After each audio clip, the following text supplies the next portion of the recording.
Good morning everyone friends, આજે આપણે એક નવા ચેપ્ટર વિશે ચર્ચા કરવાના છીએ, જેનું નામ છે સમાંતર શ્રેણી, જે 5મા નંબરનું ચેપ્ટર છે. ફ્રેન્ડ્સ, સમાંતર એટલે તમને ખબર હશે, અને શ્રેણી એટલે પણ તમે ગુજરાતી ભાષામાં જાણતા હશો.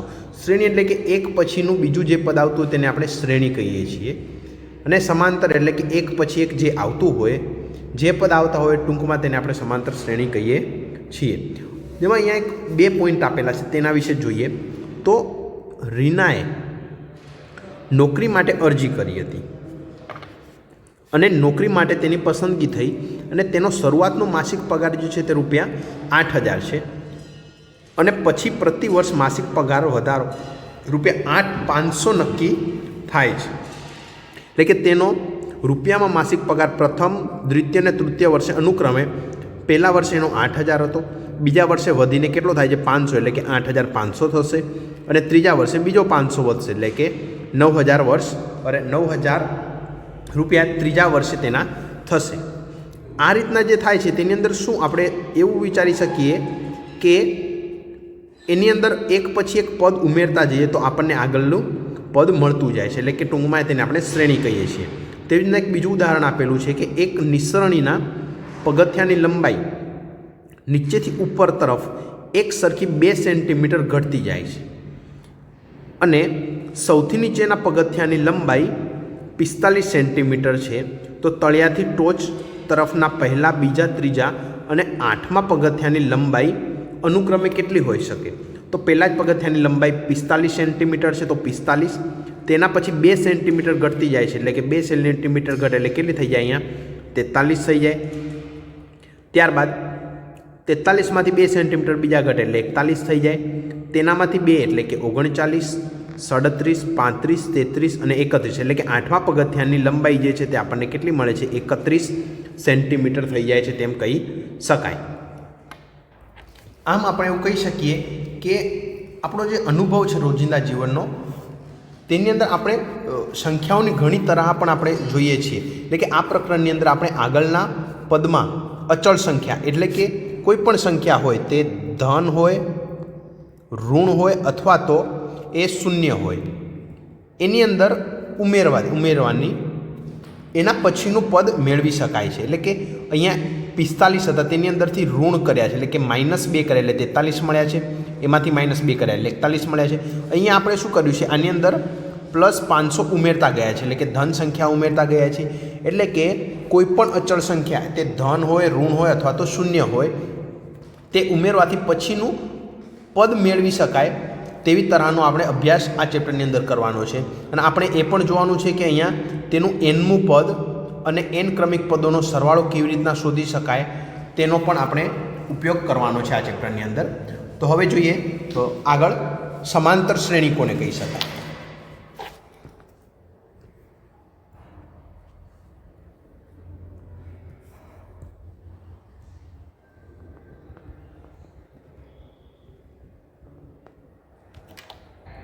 હવે આપણે આગળ જોઈશું શ્રેણી કોને કહી શકાય. તો જ્યારે અમુક સંખ્યાઓ કોઈ ચોક્કસ નિયમ અનુસાર એક તરાહ બનાવે ત્યારે તે સંખ્યાઓ શ્રેણી રચે છે, તેમ કહી શકાય. અને શ્રેણીમાં રહેલ દરેક સંખ્યાને શ્રેણીનું પદ કહે છે. એટલે કે દાખલા તરીકે અહીંયા જોઈએ તો તમે અહીંયા જોઈ શકો છો કે 3, 5, 11, 15 એ એક શ્રેણી છે, કારણ કે તેના પ્રથમ પદ સિવાયનું દરેક પદ આગળના પદમાં 4 ઉમેરતા મળે. એટલે કે 3ની અંદર 4 ઉમેરીએ તો 7 મળે, 7ની અંદર 4 ઉમેરીએ તો 11 મળે, અને 11ની અંદર 4 ઉમેરીએ તો 15 મળે. આ રીતના અનંત સુધી આપણે આગળ જઈ શકીએ છીએ. તેવી જ રીતના બીજું ઉદાહરણ છે કે 4, 1, -2, -5 એ શ્રેણી છે, કારણ કે તેના પ્રથમ પદ સિવાયનું દરેક પદ આગળના પદમાંથી 3 બાદ કરવાથી મળે છે. એટલે કે 4માંથી 3 બાદ કરીએ તો 1 મળે, 1માંથી 3 બાદ કરીએ તો -2 મળે, અને -2માંથી -3 બાદ કરીએ તો -5 મળે છે. એટલે તે પણ એક અનંત સુધી સંખ્યા જઈ શકે છે. એટલે કે અહીંયા આપણે લખવું હોય તો અહીંયા ડોટ ડોટ ડોટ આપણે કરી શકીએ, કારણ કે તે અનંત સુધી જઈ શકે છે માટે.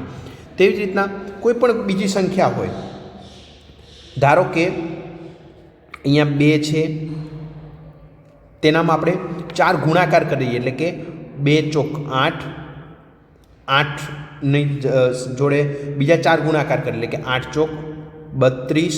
આ રીતના 8 ગુણાકાર કરતા જઈએ, એટલે કે સોરી 4 ગુણાકાર કરીએ, એટલે કે 2ની અંદર 4 ગુણીએ તો 8 મળે, 8ની અંદર 4 ગુણાકાર કરીએ તો 32 મળે, 32ની અંદર પણ આપણે 4 ગુણાકાર કરીએ તો 128 મળે. આ રીતના એની અંદર એવું કહેવાય છે કે એ પદને આપણે 4 વડે ગુણવાથી આગળના પદ આપણને મળે છે. તો એ બધું જ જે મળે છે તેને આપણે ટૂંકમાં શ્રેણી કહીએ છીએ. તો સમાંતર શ્રેણી કોને કહેવાય? તો કે જેમાં પ્રથમ પદ સિવાય નું પ્રત્યેક પદ આગળના પદમાં નિશ્ચિત સંખ્યા ઉમેરીને મેળવી શકાય તેવી સંખ્યાઓની યાદી એ સમાંતર શ્રેણી છે તેવું કહી શકાય. અને આ નિશ્ચિત સંખ્યાને સમાંતર શ્રેણીનો સામાન્ય તફાવત કહેવામાં આવે છે. યાદ રાખો કે સામાન્ય તફાવત તે ધન હોઈ શકે, ઋણ હોઈ શકે અથવા તો શૂન્ય હોઈ શકે છે. અને સામાન્ય રીતે સમાંતર શ્રેણીનું પ્રથમ પદ તેને એ વડે અને સામાન્ય તફાવતને ડી દ્વારા દર્શાવવામાં આવે છે. ખાસ યાદ રાખજો કે એ અને ડી, પ્રથમ પદ જે છે તેને એ વડે અને તફાવત જે છે તેને ડી વડે દર્શાવવામાં આવે છે. હવે જોઈએ કે સમાંતર શ્રેણીનું વ્યાપક સ્વરૂપ આપણે કેવી રીતના લખી શકીએ. તો પ્રથમ પદને આપણે એ વડે અને સામાન્ય તફાવત જે છે તેને ડી વડે આપણે લઈએ તો તેનું વ્યાપક સ્વરૂપ છે તે એ પ્લસ ડી, એ પ્લસ 2D, એ પ્લસ 3D એ સમાંતર શ્રેણી દર્શાવે છે અને આને સમાંતર શ્રેણીનું આપણે વ્યાપક સ્વરૂપ કહીએ છીએ. ત્યારબાદ શાંત સમાંતર શ્રેણી કોને કહી શકાય?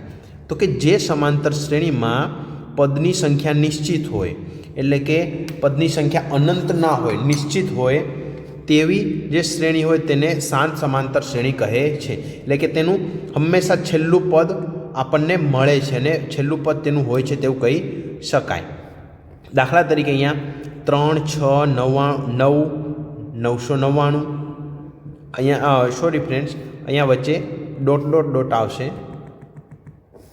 એ શાંત સમાંતર શ્રેણી છે આપણે તેવું કહી શકાય. તેવી રીતના અનંત સમાંતર શ્રેણી. ફ્રેન્ડ્સ, તમે શાંત અને અનંત એ કોને કહેવાય તમને ખ્યાલ છે, તમે ધોરણ 9માં પણ ભણી ચૂક્યા છો કે જે પહેલું જ ચેપ્ટર આવતું હતું સંખ્યા પદ, તેની અંદર શાંત સંખ્યા કોને કહેવાય, અનંત સંખ્યા કોને કહેવાય તેના વિશે ચર્ચા કરી ચૂક્યા છીએ આપણે. અને આજે શાંત સમાંતર શ્રેણી, અનંત સમાંતર શ્રેણી એ પણ સેમ જ છે. એટલે કે અનંત સમાંતર શ્રેણી કોને કહેવાય? તો જે સમાંતર શ્રેણીમાં પદની સંખ્યા અનંત એટલે કે અનિશ્ચિત હોય તેવી શ્રેણીને અનંત સમાંતર શ્રેણી કહે છે. એટલે કે બીજા શબ્દોમાં આપણે એવું પણ કહી શકીએ કે જે સમાંતર શ્રેણી શાંત નથી તેને સમાંતર શ્રેણી કહેવામાં આવે છે. એટલે કે જે સમાંતર શ્રેણીમાં દરેક પદ માટે તે પછીનું પદ મળે તેને અનંત સમાંતર શ્રેણી કહેવામાં આવે છે. અને અનંત સમાંતર શ્રેણીમાં કદી પણ છેલ્લું પદ હોતું નથી, એટલે કે તેમાં છેલ્લું પદ ક્યારે પણ મળે નહીં. જ્યારે શાંત સમાંતર શ્રેણીની અંદર છેલ્લું પદ હંમેશા છેલ્લું પદ આપણને મળે છે અથવા તો છેલ્લું પદ હોય છે. આપણે અનંત સમાંતર શ્રેણીના ઉદાહરણ જોઈએ તો 4, 11, 18, 25 આ રીતના અહીંયા ડોટ ડોટ ડોટ કરેલું હોય તો તેને અનંત સમાંતર શ્રેણી છે તેવું કહી શકાય. અહીંયા પણ એવું આપેલું છે કે જો કોઈ સમાંતર શ્રેણી માટે એ અને ડી આપેલ હોય તો તે શ્રેણીના બધા જ પદ લખી શકાય. એટલે કે આખી શ્રેણી જે છે શાંત કે અનંત લખી શકાય છે. અને અનંત શ્રેણી લખવા માટે અમુક પદ લખ્યા પછી આવી રીતના ડોટ ડોટ ડોટ લખવાની પ્રથા પણ છે, જે આપણને ખ્યાલ હોવો જોઈએ કે કોઈ પણ સંખ્યા લખ્યા પછી આવી રીતના પાછળ ડોટ ડોટ ડોટ લખેલું હોય તો આપણે સમજી જવાનું કે તે અનંત સમાંતર શ્રેણી છે અથવા તો અનંત સંખ્યા છે તેવું કહી શકાય. હવે આગળ જોઈએ તો જો કોઈ સમાંતર શ્રેણીના ક્રમિક પદો આપેલ હોય તો તે પરથી એ અને ડી એ આપણે સહેલાઈથી શોધી શકાય છે. કે ધારો કે અહીંયા A1, A2, A3, AK +1 AN એ સમાંતર શ્રેણી આપેલ છે. A1, A2, A3 જે આપેલા છે એ એની નીચે લખી શકાય છે. એટલે કે આપણે તેને આ રીતના લખી શકીએ કે અહીંયા A1, A2, A3 આ રીતના લખી શકાય છે. અને અહીંયા ડોટ ડોટ ડોટ AK અને AK+1 આ રીતના નીચે લખી શકાય છે. પરંતુ અહીંયા આપણે ડાયરેક્ટ લખેલું છે એ અહીંયા દેખાશે નહીં. અને પછી અહીંયાથી આપણે dot dot dot A N આપેલા છે, એટલે કે ડોટ ડોટ ડોટ એ અને એન આ રીતના લખી શકાય છે. એ આપેલ આપણને સમાંતર શ્રેણી કહી શકીએ છીએ. અને આ તો આપેલ આ રીતના જે સમાંતર શ્રેણી આપેલી હોય તો તેના માટે પ્રથમ પદ જે છે તે એ ઇઝ ઇક્વલ ટુ A1, એટલે કે એ ઇઝ ઇક્વલ ટુ A1, અને સામાન્ય તફાવત જે છે તેનો D is equal two AK plus 1 minus AK થાય, જ્યાં કે એ કોઈ ધન પૂર્ણાંક છે. ખાસ યાદ રાખજો કે કે એ કેવો છે? ધન પૂર્ણાંક છે, ઋણ અથવા તો શૂન્ય નથી. હવે આપણે આગળ જોઈએ ઉદાહરણ 1, જેની રકમ છે કે સમાંતર શ્રેણી 3/2, 1/2, -1/2 અને -3/2 એ અનંત સમાંતર શ્રેણી માટે પ્રથમ પદ એ અને સામાન્ય તફાવત ડી લખો. તો અહીંયા પ્રથમ પદ જે છે તે આપણને ખ્યાલ છે કે પ્રથમ પદ જે છે તે એ ઇઝ ઇક્વલ ટુ કેટલા થશે? 3/2 થશે. અને તફાવત જે છે તે ડી ઇઝ ઇક્વલ ટુ અહીંયા તફાવત જે છે તે 1/2 માંથી 3/2 માઇનસ કરીએ તો આપણને તેનો તફાવત મળી જાય. તો અહીંયા 2 લસાવશે, એટલે કે અહીંયા 1 - 3 ભાગાકારમાં 2 આવે, એટલે કે 1માંથી -3 જાય તો -2/2, તો અહીંયા 1 આવી જશે. માટે તફાવત ડી જે છે તે આપણને -1 જેટલો મળે છે. આમ ઉદાહરણ 1માં પ્રથમ પદ એ ઇઝ ઇક્વલ ટુ 3/2 મળે છે અને તેનો સામાન્ય તફાવત ડી ઇઝ ઇક્વલ ટુ -1 મળે છે. ત્યારબાદ આગળ જોઈએ ઉદાહરણ નંબર 2, જેની રકમ છે કે નીચેનામાંથી કઈ સંખ્યાની યાદી સમાંતર શ્રેણી છે? જો તે સમાંતર શ્રેણી હોય તો તેના પછીના 2 પદ લખો. તેની અંદર પહેલો જ દાખલો જે છે તે આપણને આપેલો છે કે તેની રકમ છે 4, 10, 16, 22 એ અનંત સુધી આપેલા છે. તો આની અંદર આપણે એ જોવાનું છે કે તે સમાંતર શ્રેણી છે, અને જો તે સમાંતર શ્રેણી હોય તો પછીના 2 પદ આપણે લખવા પડે. તો ચાલો જોઈએ. અહીંયા સૌથી પહેલાં A1 A2 કરીએ, એટલે કે A2 - A1 કરીએ તો શું થાય? તો 10માંથી 4 બાદ કરીએ તો આપણને કેટલા મળે છે? 6 મળે છે. તેવી જ રીતના A2 - A1 કર્યા. હવે આપણે A3 - A2 કરીએ, એટલે કે A3 - A2, એટલે કે 16માંથી 10 બાદ કરીએ તો આપણને 6 મળે. તેવી જ રીતના A4માંથી A3 માઇનસ કરીએ, એટલે કે A4 - A3, એટલે કે 22માંથી 16 બાદ કરીએ તો આપણને 6 મળે છે. આમ અહીંયા એવું કહી શકાય કે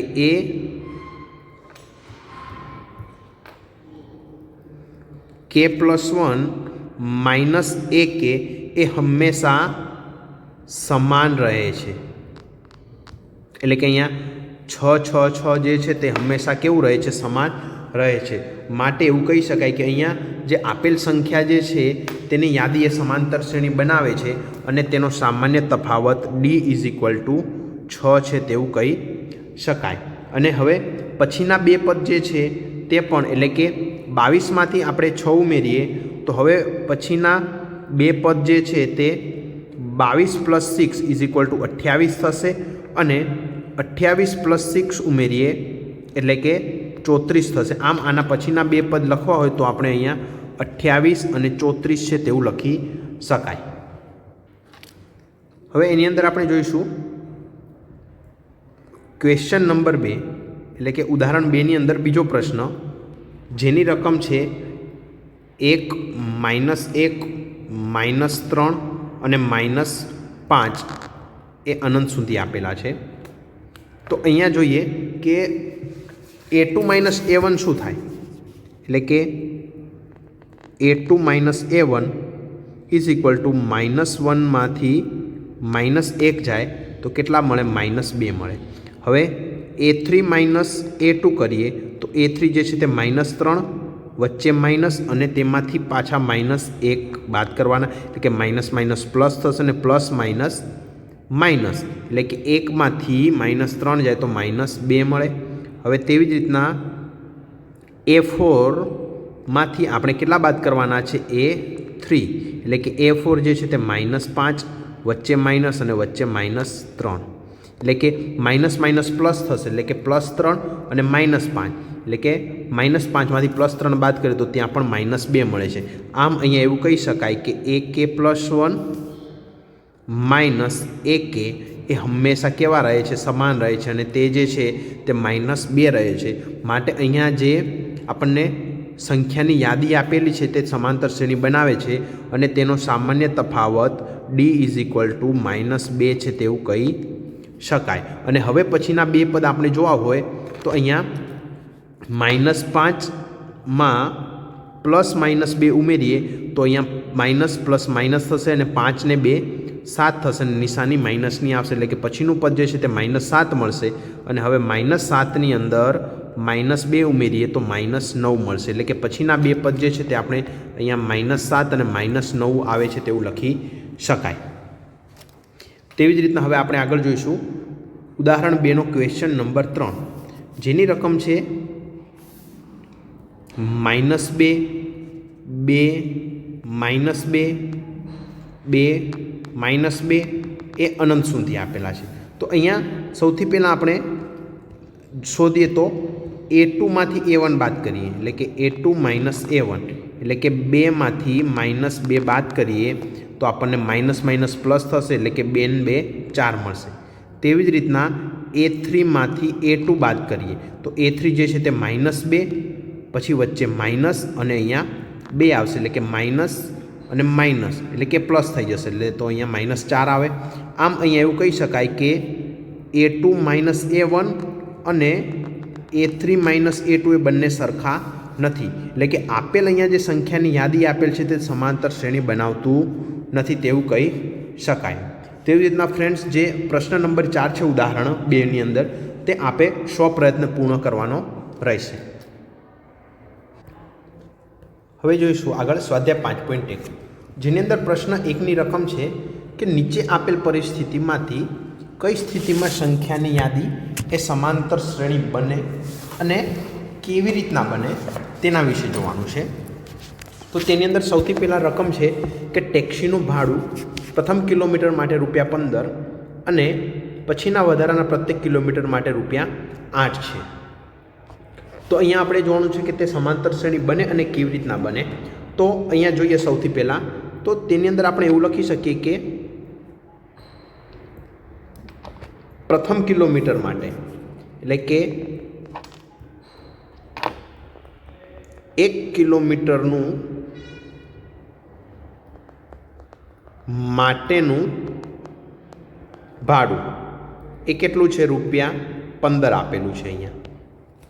હવે બીજા કિલોમીટર માટેનું ભાડું જે છે તે કેટલું થાય?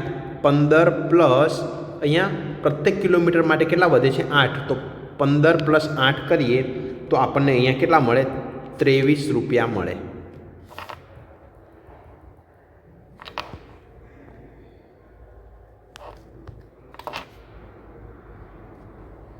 હવે ત્રીજા કિલોમીટર માટે નું ભાડું જે છે તે આપણે અહીંયા 23 + 8 કરવા પડે એટલે કે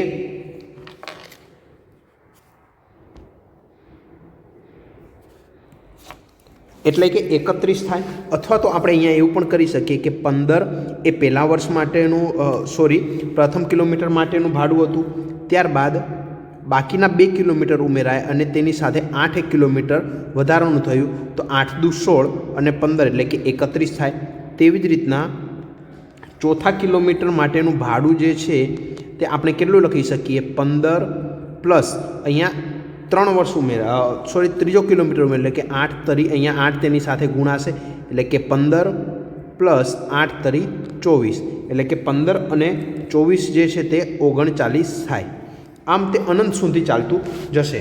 માટે જે આપણને અહીંયા બનતી સંખ્યાઓની યાદી જે છે તે 15 ત્યારબાદ 23 ત્યારબાદ 31 39 એવી રીતના એ શ્રેણી વધતી જ જશે એટલે કે પ્રત્યેકની અંદર 8 ઉમેરતા જશે. એટલે કે પાંચમું પદ જે છે તે 39ની અંદર આપણે 8 ઉમેરીએ તો 47 મળે, 47ની અંદર 8 ઉમેરીએ તો 55 મળે. એ રીતના જ ઉમેરાતા જશે. હવે જોઈશું પ્રશ્ન નંબર 2, જેની રકમ છે કે નળાકારમાં રહેલ હવાનું પ્રમાણ હવા કાઢવાના પંપ દ્વારા દર વખતે નળાકારની બાકી રહેલ હવાનો 1/4 ભાગ બહાર કાઢે છે. હવે આપણે અહીંયા સૌથી પહેલાં એક વસ્તુ ધારવી પડે કે ધારો કે શરૂઆતમાં નળાકારમાં રહેલ હવાનું પ્રમાણ જે છે તે કેટલું છે, 20 એકમ જેટલું છે તેવું આપણે ધારી લીધું છે. હવે પ્રથમ પ્રયત્ન બાદ નળાકારમાં બાકી રહેતી હવા એટલે કે 1/4 ભાગ બહાર નીકળી જાય તો બાકી રહેતી હવા 1/4 બહાર નીકળી ગયું તો અંદર કેટલી વધે, 3/4 એટલે કે 3/4 ભાગ જેટલી વધે અને તેનો એકમ જે છે તે વી છે. એટલે કે બાકી રહેતી હવા જે છે તે 3/4 થાય. પછી આ ફ્રેન્ડ્સ જે છે તે પ્રથમ પ્રયત્ન માટે છે. હવે આપણે દ્વિતીય પ્રયત્ન માટે જોઈએ.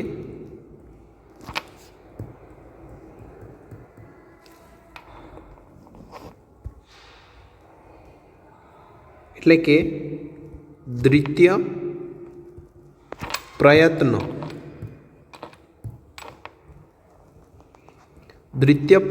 બાદ બાકી રહેતી હવા એ કેટલી હોઈ શકે, તો એની હવાનું પ્રમાણ જે છે તે અહીંયા 3/4 જે છે તેનો વર્ગ કરવાનો આવે. એટલે કે 3/4નો આપણે વર્ગ કરી દઈએ અને તેનો એકમ કેટલો છે, 20 છે. આમ સંખ્યાઓની યાદી જે છે તે આપણે નીચે પ્રમાણે બનાવી શકીએ કે સૌથી પહેલાં 20 એકમ હતી, ત્યારબાદ તેમાંથી 1/4 બહાર કાઢી લીધો એટલે કે 3/4 વી વધી. હવે તેમાંથી ફરીથી 3/4 વી સ્ક્વેર વી, આવી જ રીતના અનંત સુધી ચાલતું જશે. હવે આપણે અહીંયા A2 માઇનસ A1 કરીએ એટલે કે અહીંયા A2 જે છે તે 3/4 વી માઇનસ એમાંથી 1 વી જાય તો આપણને કેટલા મળે, અહીંયા 4 જે છે તે અહીંયા લસા આવી જાય એટલે કે 3 વીમાંથી 4 વી જાય, 4 વી જાય તો -1 વધે અને નીચે ભાગાકારમાં 4 વી એટલે કે 1/4 વી જેટલું એ આપણને A2 માઇનસ A1 મળે છે. હવે આપણે A3 માઇનસ A2 જોઈએ તો A3 જે છે તે આપણા કેટલા છે, અહીંયા 3/4 કૌંસની બારે વર્ગ વી માંથી આપણે કેટલા બાદ કરવાના છે, A2 એટલે કે 3/4 વી આપણે બાદ કરવાના છે. તો અહીંયા બંનેમાંથી વી કોમન નીકળશે એટલે કે વી કોમન કાઢીએ તો અહીંયા જે છે તે આપણને 3/4 એનો વર્ગ આપેલો છે તો ડાયરેક્ટ વર્ગ કરી દઈએ તો 3નો વર્ગ જે છે તે 9 થશે અને 4નો વર્ગ 16 થશે. તેમાંથી આપણે 3/4 એ બાદ કરવાના છે એટલે કે વી 16 અને 4 એ બંનેનો લસા લઈએ તો 4 લસા આવે એટલે કે અહીંયા વી અને અહીંયા 4 ગુણાકારમાં આવી જશે એટલે કે 9 ચોક 36 થઈ જશે અને અહીંયા 16 લસા એટલે કે 16 કટ થઈ જશે અને અહીંયા આવશે 9 માંથી અહીંયા 4 એટલે કે અહીંયા 16 ગુણાય તો 16 અને 4 નીચે ભાગાકારમાં એટલે કે 4 ચોક 16 એટલે 4 તરી 12 અને 9માંથી -12 કાઢીએ તો -3 વધે અને નીચે 16 લસા છે એટલે કે આનો જવાબ જે છે તે આપણે -13/16 અપન વી લખી શકીએ. એટલે કે પ્રથમ પ્રયત્ન જે છે તે આપણી હવા જે છે 3/4 વી જેટલી નીકળે. ત્યારબાદ દ્વિતીય પ્રયત્નમાં બાકી રહેતી હવા જે છે તે 3/4 વર્ગનું પ્રમાણ છે. હવે A2 માઇનસ A1 કરીએ તો આપણને -1/4 મળે છે અને A3 માઇનસ A2 કરીએ તો -3/16 મળે છે. આમ A2 માઇનસ A1 અને A3 માઇનસ A2 એ બંને સરખા મળતા નથી. એટલે કે ત્યાં આપણે એવું કહી શકીએ કે A2 માઇનસ A1 અને A3 માઇનસ A2 એ બંને સરખા મળતા નથી એટલે કે does not is equal to લખી શકાય. માટે અહીંયા જે આપેલ સંખ્યા જે છે તેની યાદી એ સમાંતર શ્રેણી બનાવતી નથી તેવું કહી શકાય. ત્યારબાદ આગળ જોઈએ પ્રશ્ન નંબર 3, જેની રકમ છે કે પ્રત્યેક મીટરના ખોદકામ બાદ એક કૂવો ખોદવા માટે લાગતો ખર્ચ પ્રથમ મીટરના રૂપિયા 150 અને પછીના પ્રત્યેક કિલોમીટર દીઠ 50 પ્રમાણે વધતો જાય છે. તો ફ્રેન્ડ્સ, આ દાખલો જે છે તે ખૂબ જ ઇઝી છે, તે તમે સ્વપ્રયત્ને ગણી શકો છો. તો તેની અંદર એવું થઈ શકે કે પ્રથમ કિલોમીટરના 150 છે, તો તેની સંખ્યા આ રીતના બનશે. 150, તેમાં બીજા 50 ઉમેરીએ તો 200 થશે, બીજા 50 ઉમેરીએ તો 250 થશે, પછી 300 થશે. આ રીતના અનંત સુધી ચાલ્યા જશે. એટલે કે તેનું જે છે તે આ આપેલ જે સંખ્યા જે છે તે પ્રમાણે સમાંતર શ્રેણી બનાવે છે, જેની અંદર પ્રથમ પદ જે છે તે a = 150 છે અને બંને વચ્ચેનો તફાવત જે છે તે 50 આપેલો છે તેવું કહી શકાય. ત્યારબાદ આગળ જોઈશું પ્રશ્ન નંબર 4 કે 8% વાર્ષિક ચક્રવૃદ્ધિ દરથી શરૂઆતની રકમ 10,000 મૂકેલ હોય તો દર વર્ષે ખાતામાં જમા રહેતી રકમ કેટલી થશે તે આપણે જોઈએ. અને તે સમાંતર શ્રેણી બનાવે છે કે નથી બનાવતું તે પણ જોઈ શકીએ. સૌથી પહેલાં તો આપણે ચક્રવૃદ્ધિ વ્યાજ માટેનું સૂત્ર આપણને આવડવું જોઈએ. તો ચક્રવૃદ્ધિ વ્યાજ માટેનું સૂત્ર જે છે તે a = p કૌંસની અંદર 1 + r/100 અને કૌંસની બહારે t આપેલા છે.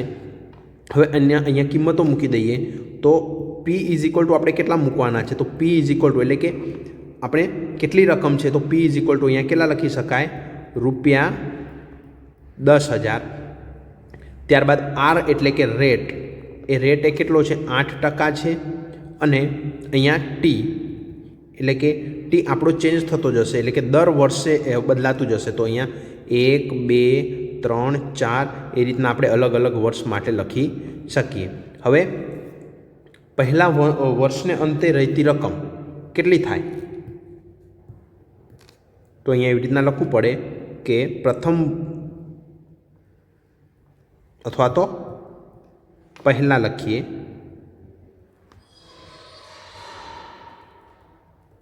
પહેલા વર્ષના અંતે રકમ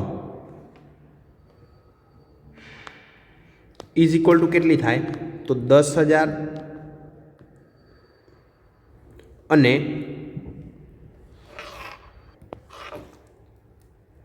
એટલે કે 10,000 અને જે અહીંયા વ્યાજ જે છે તે 8% લાગે છે, માટે અહીંયા 1.08 આવશે. ત્યારબાદ બીજા વર્ષના અંતે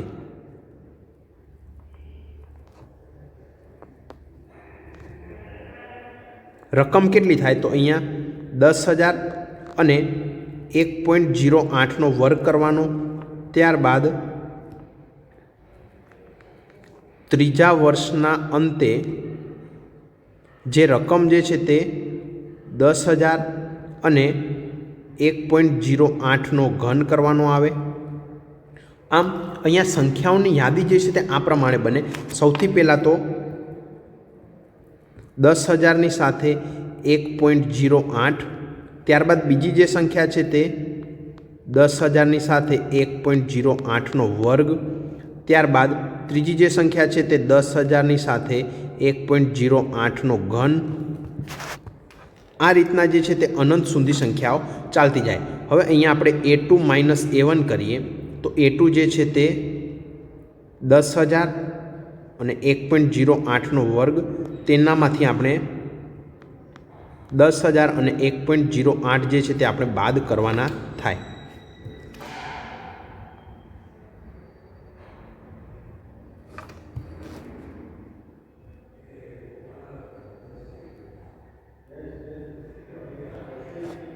તો તેનો જવાબ કેટલો મળે, તો અહીંયા 10,000 જે છે તેને આપણે એવી જ રીતના કોમન કાઢી લઈએ બંનેમાંથી.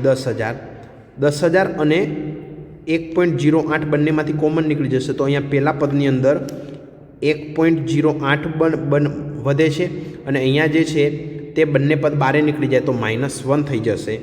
આમ અહીંયા એવું થઈ શકે કે 10,000 અને 1.08 ને 1.08માંથી 1 બાદ કરીએ તો 0.08 બચે. આમ a2 - a1 જે છે 10,000, 1.08 અને બીજા કૌંસમાં 0.08 જેટલા બચે છે. હવે આપણે a3 - a2 કરીએ તો a3 જે છે તે 10,000 અને 1.08નો જે છે તે ઘન, તેમાંથી A2 એટલે કે બીજું પદ જે છે તે 10,000 અને 1.08નો વર્ગ. હવે આ બંને પદમાંથી વર્ગવાળું કોમન નીકળશે એટલે કે 10,000 અને 1.08નો વર્ગ જે છે તે કોમન નીકળે. અને અહીંયા જે છે તે પહેલા પદની અંદર 1.08 તેમાંથી આપણે 1 બાદ કરવાના આવે એટલે કે અહીંયા 10,000માંથી 1.08નો વર્ગ અને તેમાંથી 1.08માંથી 1 બાદ કરીએ તો 0.08 બચે. આમ અહીંયા A1 માઇનસ A2 અને A3 માઇનસ A2 જે છે તે બંને સરખા મળે, કારણ કે અહીંયા વર્ગ આવે છે ને અહીંયા વર્ગ આવતો નથી. તો માટે A2 માઇનસ A1 અને A3 માઇનસ A2 જે છે તે બંને સરખા નથી, એટલે કે બંને નોટ ઇક્વલ ટુ છે. માટે અહીંયા જે આપેલ યાદી જે છે તે સમાંતર શ્રેણી બનાવતી નથી તેવું કહી શકાય. તો ફ્રેન્ડ્સ, પ્રશ્ન નંબર 1 જે છે તે આપણે પૂર્ણ કરે છે. હવે પ્રશ્ન નંબર 2 અને પ્રશ્ન નંબર 3 જે છે તે આપણે નેક્સ્ટ લેક્ચરની અંદર લઈશું. તો આજના લેક્ચરમાં આટલે સુધી જ રાખીએ. અને આજનું જે તમે શીખ્યા છો, આઈ હોપ કે તમને સમજણ પડી ગઈ હશે. અને ના પડ્યું તો વારંવાર આ લેક્ચર જોવા વિનંતી છે, કારણ કે ચેપ્ટરની અંદર શરૂઆત થઈ છે આજે. માટે આ ચેપ્ટરની અંદર જે તમને શીખવવામાં આવશે તે ખૂબ જ ઇઝી છે. માત્ર ને માત્ર 1-2 સૂત્ર જ છે આખા ચેપ્ટરની અંદર. તેના પરથી જ આખા જે દાખલાની ગણતરી કરવાની આવે છે તે અને દાખલાઓનો જવાબ મેળવવામાં આવે છે. 1 કે 2 સૂત્ર જ આપેલા હોય છે. માટે આજે જે પ્રસ્તાવિક અને જે કેટલાક આપણે સમાંતર શ્રેણી અને શ્રેણી કોને કહેવાય, સમાંતર શ્રેણીના પદ કોને કહેવાય, તેની જે વ્યાખ્યાઓ શીખ્યા તે ખાસ કાળજીપૂર્વક તૈયાર કરી લેવી વિદ્યાર્થી મિત્રો. તો ફ્રેન્ડ્સ, આજના લેક્ચરની અંદર આટલે સુધી જ રાખીએ. નેક્સ્ટ લેક્ચરની અંદર મળીશું. Okay, thank you, take care.